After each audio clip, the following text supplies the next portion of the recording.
نحمده ونصلي على رسوله الكريم أما بعد فأعوذ بالله من الشيطان الرجيم بسم الله الرحمن الرحيم صم بكم عمي فهم لا يرجعون صدق الله العلي العظيم اللهم صل على سيدنا ومولانا محمد وعلى آل سيدنا ومولانا محمد وبارک وسلم۔ سامعین کرام، آج میں نے سورہ بقرہ کی آیت نمبر 18 تلاوت کی ہے۔ اللہ جل شانہ و عم نوالہ نے اس آیت کریمہ کے اندر منافقین کو بہرا، گونگا اور اندھا قرار دیا ہے، اور فرمایا ہے کہ یہ منافقین بہرے ہیں، گونگے ہیں، اندھے ہیں، اور یہ ہدایت کی طرف آنے والے نہیں ہیں۔ سمن، یہ سمم جو ہے سممن سے بنا ہے، جس کے معنی ہے کان کا بوجھ، اور جب کان کے اندر بوجھ ہوتا ہے تو کان کے سننے کی جو صلاحیت ہے وہ ختم ہو جاتی ہے۔ مراد ہے بہرے، اور بکمن اس کے معنی ہیں گونگے۔ زبان کی اس بیماری کا نام ہے جس سے کہ حروف ادا نہ کیے جا سکیں،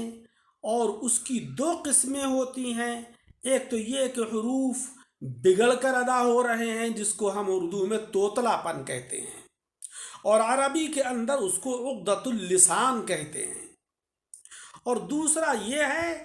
کہ حروف ادا کرنے کی زبان میں صلاحیت ہے ہی نہیں، بول ہی نہیں پاتا ہے اب انسان، تو ایسے شخص کو گونگا کہتے ہیں۔ عمیٌ کے معنی اندھا۔ میں نے عرض کیا تھا کہ آنکھوں سے اندھے کو عمیٌ کہتے ہیں اور دل کے اندھے کو عمہٌ کہتے ہیں۔ منافقین کے اندر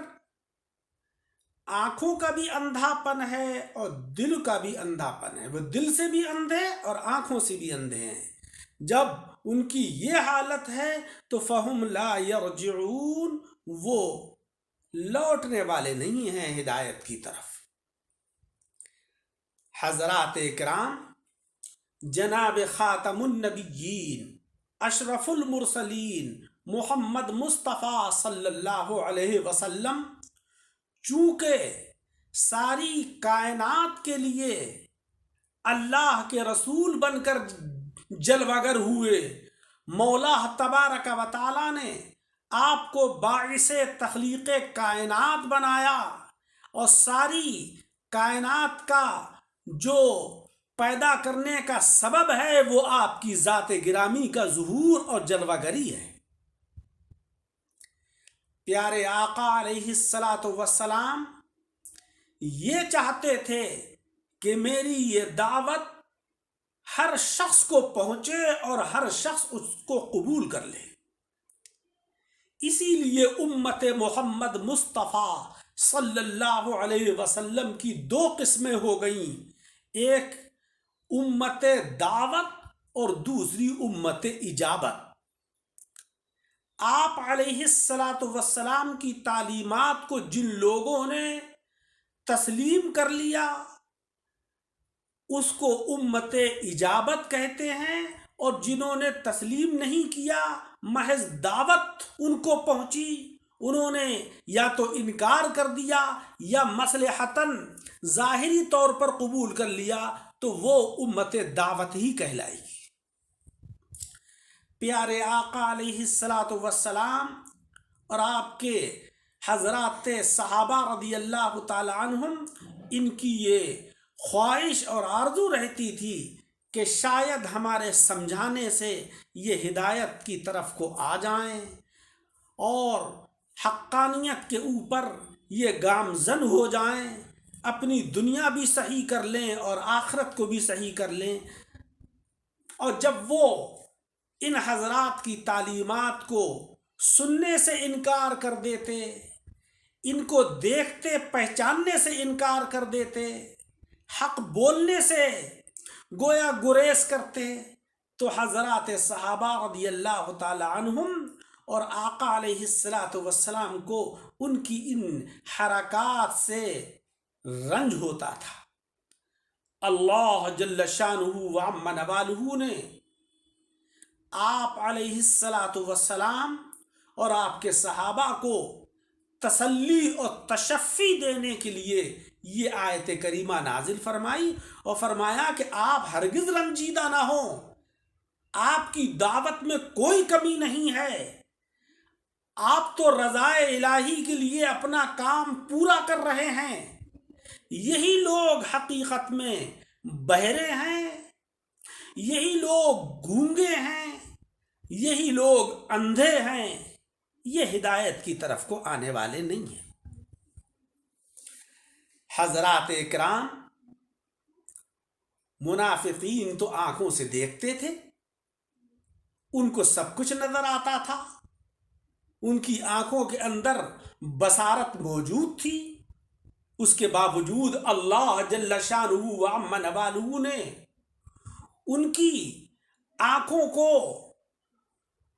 بصارت سے محروم کیوں قرار دے دیا؟ ان کو دیکھنے کی صلاحیت کو عدم صلاحیت سے کیوں تعبیر کیا؟ ان کے کانوں میں تو قوت سماعت تھی، وہ سنتے تھے، لیکن اس کے باوجود ان کو بہرا کیوں قرار دیا؟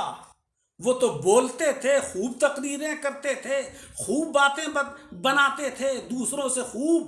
اسلام اور حضرات صحابہ رضی اللہ تعالیٰ عنہم کے خلاف خوب سازشیں کرتے تھے، طرح طرح کے مشورے دیتے تھے، اس کے بعد اللہ تبارک و تعالیٰ نے ان کو گونگا کیوں قرار دیا؟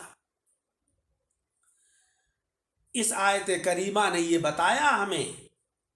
کہ وہ آنکھیں کہ جو حق نہ دیکھیں، سچائی کو نہ دیکھیں، اچھائی کو نہ دیکھیں، وہ کان جو اچھی باتوں کو نہ سنیں، ہر وقت برا سننے کی طرف کو مائل رہیں، وہ زبان کہ جو حق بات نہ کہے، سچ بات نہ کہے، ہر وقت غلط باتوں کے اندر مصروف رہے، تو اس زبان کی اور اس آنکھوں کی صلاحیت کی اور کانوں کی صلاحیت کی کوئی حقیقت نہیں ہے۔ کانوں کی حقیقی استعداد یہ ہے کہ وہ سچ کو سنیں، آنکھوں کی حقیقی استعداد یہ ہے کہ وہ سچائی کو دیکھیں، زبان کی سچی اور حقیقی استعداد یہ ہے کہ وہ سچ بات کہے، حق بات کہے، حقانیت کا اعلان کرے۔ حضرات اکرام، ہم یہ سمجھتے ہیں کہ شاید ہم نے دنیا کے اندر اپنے کو لہو و لعب میں مبتلا کر لیا ہے، ہمیں کوئی نہیں دیکھ رہا ہے، ہم کانوں سے کیا سن رہے ہیں کسی کو خبر نہیں ہے، ہم زبان سے کیا کہہ رہے ہیں شاید یہ کسی کو پتہ نہیں ہے، ہم آنکھوں سے کون کون سی غلط چیزیں دیکھ رہے ہیں شاید اس کو بھی کوئی نہیں جانتا ہے۔ لیکن حقیقت یہ ہے کہ یہ ساری چیزیں اللہ جل شانہ وعم نوالہ کے علم کے اندر ہیں، اور مولا تبارک و تعالیٰ کی بارگاہ میں یہ سب اپنے اپنے اعمال اور اپنا اپنا کسب اور اپنے اپنے کام خود بخود بیان کریں گے۔ قرآن عظیم میں ہے کہ الیوم نختم علی افواہہم وتکلمنا ایدیہم وتشہد ارجلہم بما کانوا یکسبون۔ روز محشر ہم زبان کے اوپر مہر نصب کر دیں گے، انسان کا ہر عضو خود بولے گا کہ اے اللہ فلاں وقت تو تیری رضا کے لیے اس نے ہم سے کام کرائے اور فلاں وقت تیری رضا کے خلاف ہم سے کام کرائے، یہ قدم خود بولیں گے کہ یا اللہ ہمیں یہ فلاں وقت تو مسجد کی طرف کو لے کر گیا، نیک کاموں کی طرف کو لے کر گیا، اور فلاں وقت یہ برے کاموں کی طرف کو چلا۔ کان خود بولیں گے کہ اے مولا فلاں وقت تو اس نے فلاں غلط باتیں ہمارے ذریعے سے سنی، اور فلاں وقت اس نے اچھی باتیں بھی سنی۔ آنکھیں خود اپنے کام کو بیان کریں گی۔ انسان کے جسم کا ہر حصہ خود بخود بولے گا۔ عزیزان گرامی، کیا مقام ہوگا اس وقت کہ ہمارے جسم کا ہر حصہ ہمارے خلاف یا ہمارے موافق بول رہا ہوگا۔ اگر یہ اعضاء ہمارے خلاف بول رہے ہوں گے تو ہم کتنے خسارے اور ٹوٹے میں ہوں گے، ہمیں اس کا شاید علم نہیں ہے۔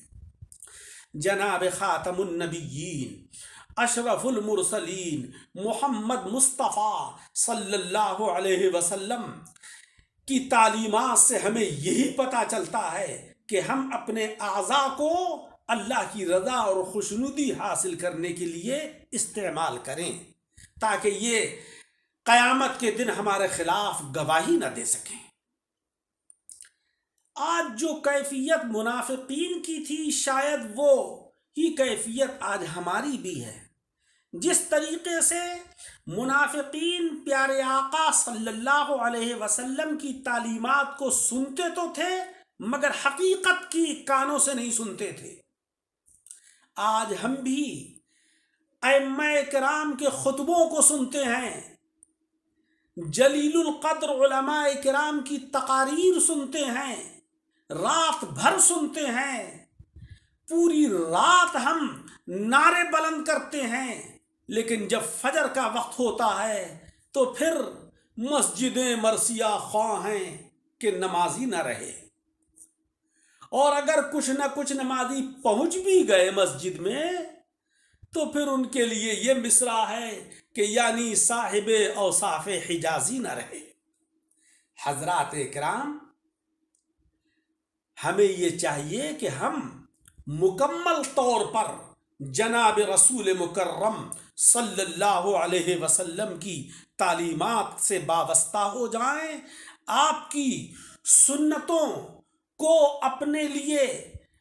باعث خیر اور باعث عافیت بنائیں، جس میں کہ ہماری دنیاوی ترقی کے بھی مدارج ہیں اور آخرت کی ترقی بھی موقوف ہے اسی کے اوپر۔ قرآن عظیم میں ہے کہ نبی اکرم صلی اللہ علیہ وسلم کی ذات گرامی تمہارے لیے بہترین اسوہ ہے،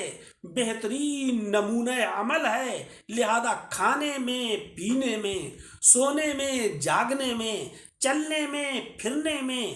عبادات کرنے میں، دنیا کے معاملات کرنے میں تم یہ دیکھو کہ ہمارے آقا صلی اللہ علیہ وسلم نے